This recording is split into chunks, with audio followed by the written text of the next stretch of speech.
আজকে একটা অন্য ধরনের বিরিয়ানি রান্না করব, চাল বিরিয়ানি।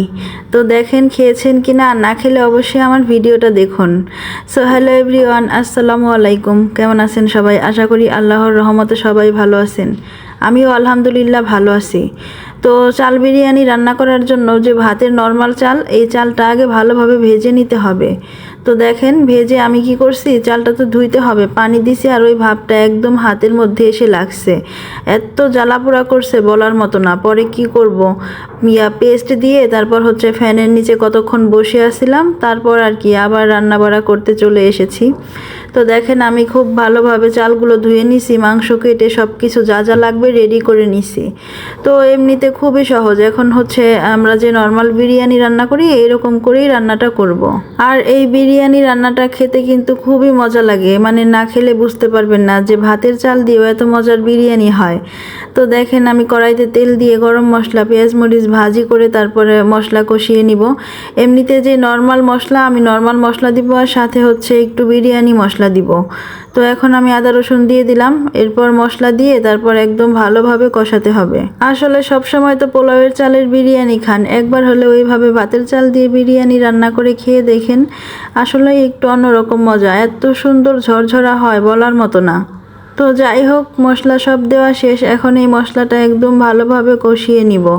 তো দেখেন আমি কিন্তু বিরিয়ানি মশলাও দিলাম। বিরিয়ানি মশলাটা দিলে কি হয়, একদম মানে বিরিয়ানির যে ফ্লেভার, ওই ফ্লেভারটাই পাওয়া যায়। আর আপনারা যদি চান বিরিয়ানি মশলা দিবেন না, তাহলে না দিলেও হবে। তো এখন আমি মাংস দিয়ে দিলাম। মাংসগুলো ছোট ছোট পিস করে কেটে নিছি। আর বিরিয়ানিতে বেশিরভাগ এই বিরিয়ানিতে মাংসের পিস ছোট করে দিলেই কিন্তু ভালো হয়।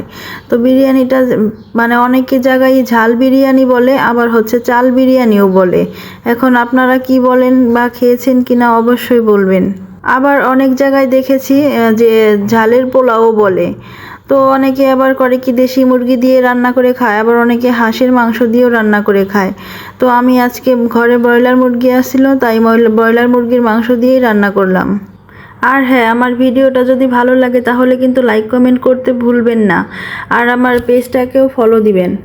আর অবশ্যই কমেন্টে আপনাদের মতামত জানাবেন, কেননা সবার সুন্দর সুন্দর কমেন্ট পেলে আরও ভিডিও বানাতে ইচ্ছা করে, ভালো লাগে। আর আসলে যখন দেখি কষ্ট করে ভিডিও বানানোর পর কোনো লাইক কমেন্ট নাই, কিছু নাই, তখন আসলে মনটা নষ্ট হয়ে যায়, আর ভিডিও করতে ইচ্ছা করে না। তো যাই হোক, আমি এখানে কিন্তু গরম পানি ইউজ করছি, আপনারাও চেষ্টা করবেন গরম পানি ইউজ করার জন্য। কেননা গরম পানি ইউজ করলে দেখবেন যে একদম সফট হবে। শুধু এইটার ক্ষেত্রে না, যে আমি বেশিরভাগ মাংস রান্না করলেও, মানে গরুর মাংস, খাসির মাংস কিংবা ধরেন হাঁসের মাংস, এইসব মাংস রান্না করলেও গরম পানি ইউজ করি। গরম পানি ইউজ করলে দেখবেন মাংসটা একদম সফট হয়। তো যাই হোক, কথা বলতে বলতে রান্নাও কিন্তু হয়ে গেছে। দেখেন কত সুন্দর হয়েছে আর একদম ঝরঝরা হয়েছে। তো আমি এখন প্লেটে একটু বেড়ে নিব আপনাদের দেখানোর জন্য। আর আপনারা দেখলেই বুঝবেন কতটা সুন্দর আর কতটা ঝরঝরা হয়েছে। তো যাই হোক, আমার ভিডিওটা দেখার জন্য আপনাদের অসংখ্য ধন্যবাদ। ভালো থাকবেন সবাই।